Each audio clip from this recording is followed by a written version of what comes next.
Magandang araw mga kasenyal. Welcome sa ating tips and advice, kung saan pinag-uusapan natin ang tamang pag-aalaga at pangangalaga ng ating mga alagang manok. Sa topic natin ngayon, titingnan natin ang mga palatandaan na nagpapakita na nasa magandang kondisyon ang isang manok.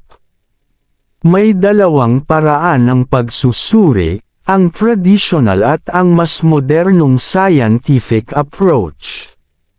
Sa traditional na pananaw, sinasabi ng ilan na kapag ang manok ay masigla, palakaibigan, at madalas tumilaok, indikasyon ito na nasa maayos na kondisyon.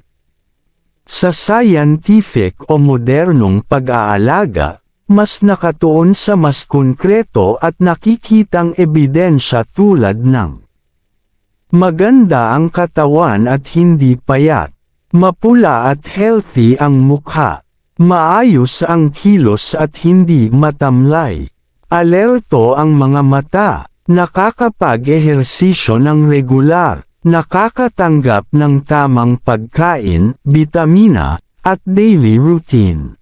Mas pinipili ngayon ng marami ang scientific approach dahil nakabase ito sa actual na kondisyon at pangangailangan ng alaga.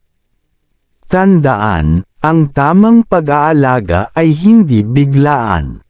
Ito ay isang patuloy na proseso, mula sa tamang pagkain, paglilinis, vitamins, hanggang sa daily na pagmamasid sa kalusugan ng alaga. Ang pinakaimportante ay ang responsableng pag-aalaga.